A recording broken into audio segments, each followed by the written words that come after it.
Hello everyone, welcome to a very special video supplement for the EU Review, a new type of video that is meant to expound upon some of the things that you've heard about on the EU Review podcast over at solosound.net. In the July 2011 episode, we started talking about Star Wars and ebooks, the idea of digital distribution. One of the things that's becoming big now is to have digital distribution of books and comics, along with things like videos, music, and everything else just about that could be made into a digital media file. What I'm going to show you here is some of those examples of items that were discussed in the July 2011 episode, so you can see what type of forms these different digital releases of books, and we're going to include some comics here, can take. Okay? First, we're going to take a look at e-ink e-readers. Now, I do not have an Amazon.com Kindle myself. I'm going to show you a first edition Nook, which is pretty similar to the original Kindle. You can buy little cases for them and such, but the actual device is this little item right here. Okay? What you've got is an item that, if you want to put it side by side, this is a regular ink pen from a size standpoint here. Okay, it's a little bit taller, a little bit shorter, width-wise. What you've got is a Nook, and the Nook has this touch screen down at the bottom. Then when you tap it, you can scroll through options on the menu, and you've got this screen up at the top that if you look really closely, there's no light coming from it. It's very similar to a regular old book page. Now with the Nook, you can scroll down the items by pressing the up and down buttons on your touch screen, or you can hit Show Covers. What I've done is made sure that among all the other books on here, I've got all of John Jackson Miller's Lost Tribe of the Sith books so far showing up. Now I've got the touch screen here dimmed quite a bit, okay? But if I want to go through them, I can just scroll through the books. So let's say we want, I don't know, this Lost Tribe book, whichever one it is that I click on here.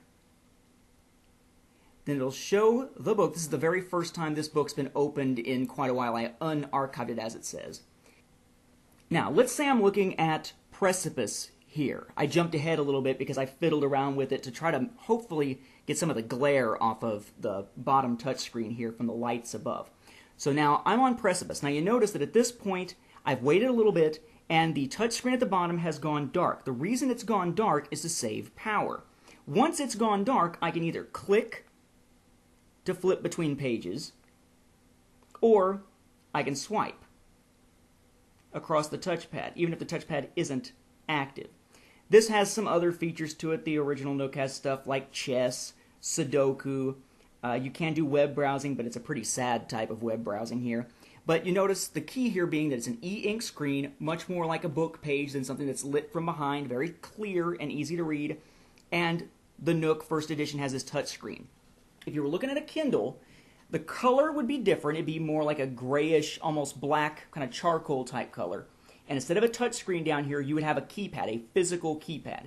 Here what will happen is, let's say I want to type in something, so I'll go to my library, whatever. If I find something that I want to type, I can hit search, and on the Nook it gives you this digital, like a virtual keyboard, I guess is what you would call it. So it shows up on the touchpad. If you had a Kindle, you'd have an actual keyboard with physical buttons down here at the bottom.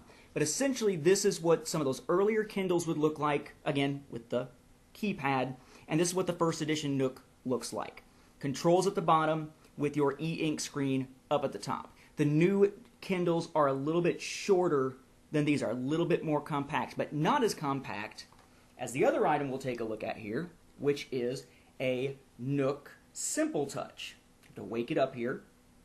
This is a Nook Simple Touch. Got my little cover on it, right? Just a little case with a little magnetic attachment to keep it closed. Much smaller, okay, putting these two side by side, significantly smaller, right, because you don't have the bottom with that touchpad. There's no navigation at the bottom. Well, you might say, well, wait a second, how do I navigate then? All of the navigation on this, on the Nook Simple Touch, is done through its e-ink Pearl screen, or its e-ink screen. So you can navigate by clicking parts of the screen. I can switch between options on what I want to look at. I can click on a book. Let's go back to a Oh, let's go back to Lost Tribe of the Sith. That's a nice one to go to. There's some Lost Tribe of the Sith down there at the bottom. So I click on Lost Tribe of the Sith. There's my book. And again, I can either click the buttons on the side. Kind of hard. There we go. Or if I want to choose pages otherwise, I can just swipe through. It's all touchpad based. If I want to get options, I can pull up the options, find, edit, stuff like that.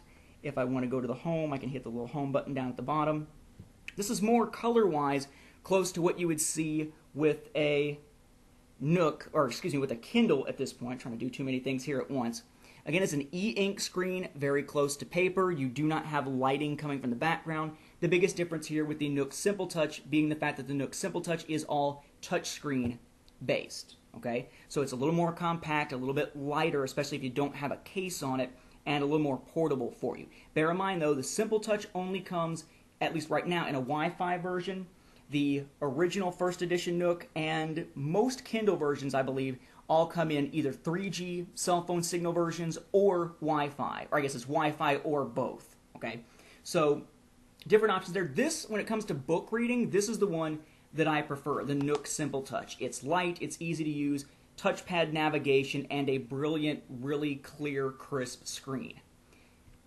Now, there's quite a few people out there who like to read on their tablets, whether we're talking an Android tablet or an iOS tablet. By iOS, we mean Apple stuff, iPod Touch type of stuff, iPhones, iPads. We're talking about actual tablets here.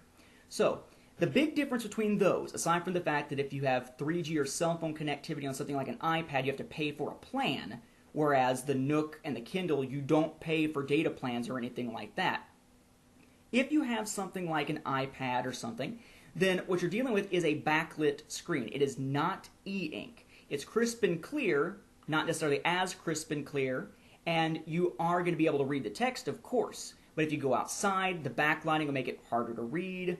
It's going to be something that sucks up a lot of battery power. These things, the e-ink screens, are kind of like an Etch-a-Sketch, almost, the way an e-ink screen works. Think of it as every time you turn the page, it's reorganizing what it's showing, but then every few pages it does something where it just quickly blinks, completely white, completely black. And as it does that, it's like taking your Etch-a-Sketch and shaking the sucker to clear the screen and make sure there's no after effects left. Okay? That's because these are very power efficient. The whole point was to make e-readers very power efficient so you can carry them and not have to charge them constantly. A Nook Simple Touch, you can get about 2 months worth of battery power out of one charge because it doesn't take much power to do those screens. It basically uses power when you change screens, but it doesn't use power just to display the screen. Okay? That's a big difference from something like an iPad. So let's take a look at that specific example. Let's take a look at an iPad. Again, you can get covers for these too. I'm going to take mine out of the cover just to make it easier to show you here. Okay, so we've got our iPad, and you'll notice already that it's harder to see on the webcam because of the light that's coming off of it. All right, and the light, of course, coming from the room lights. So if you have an iPad and you're wanting to get books on it, there's an iBooks application, and you see here we got all the Lost Tribe of the Sith books on the iBooks application, a nice cool little shelf, sort of animated almost, because you can switch it back and forth. It looks like you're looking at an actual bookshelf, except it's digital, of course. So I'll click on Lost Tribe of the Sith Precipice, and here we are. We're back to sort of that same beginning screen, and in this case there are no buttons to touch, so we are flipping pages. It gets very hard to see. You notice it's incredibly bright.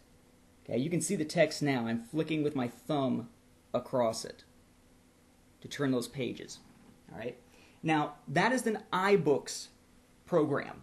iBooks works only with those iOS devices. You're not going to be able to cross them between platforms at all. In other words, to Nook or Kindle or anything like that. However, an iPad, of course, can do a whole lot more stuff than just an e-reader will. Tons and tons of apps, all kinds of stuff that you can do, movies, video, easy access to iTunes, App Store, whatever. Okay? But let's say we're looking at just reading here. So maybe I own a Kindle, or maybe I own a Nook, First or Simple Touch, or a Nook Color. That's another one that I don't have an example of, but it is a lit screen just like what you see with the iPad, only it's about the size of a first edition Nook. Say I've got a Kindle or a Nook already, and I want to move to something like an iPad, but I don't want to buy all these books all over again. So am I just out of luck? You cannot cross over a Nook book to a Kindle or vice versa. Same thing with Sony e-reader or any of the other ones that are out there. Most of them are proprietary technology, proprietary DRM, digital rights management, built into your books and such. If I buy a book on Kindle, I cannot get it on Nook or vice versa without paying for it again. That's why I use the Lost Tribe of the Sith ebooks as the example, because they're all free at this point. Okay? But one way that you can pull all these together is to pull them together on an iOS or an Android device, because there are apps for the Nook and Kindle that'll let you use Nook and Kindle books on iPads, iOS devices, Android devices, PCs, Apple computers, anything that can use one of their many, many apps that you can find online. So, on our iPad here, we have a Nook app. I click the Nook app, and here's all those Nook books that I have synced with all my other devices. And let's say I want to go to Precipice here, Lost Tribe of the Sith Precipice. Well, here we are, and I'm flipping through and reading, again, doing swiping. Boy, it's hard to see this because of the way the camera works versus the way this is backlit. Okay, so I'm reading the book on that app. I have access to my entire Nook library. Let's say I've got a Kindle. Okay, you have a Kindle app as well, so we're starting out. Click the Kindle app. Here's my entire Kindle library. There's Precipice again. And you can see the bright background with the text. I flip to go through the book. I have access to my entire Kindle library. But let's say you want something a little more portable, but you don't have an iPhone or an iPod Touch. Maybe what you've got is an Android-style smartphone. That's what I use, a Sanyo Zio here. So, okay, what can we do? Well, again, there's an app for that for Android. Kindle, I click on my Kindle. Here's all my books. I click on whichever Lost Tribe book I want to read. It says loading. Now, the trick to this is, look how teeny tiny that text is. Okay? You still turn by just flicking your finger across it, but holy moly, you're going to take, I keep tapping instead of swiping. There we go.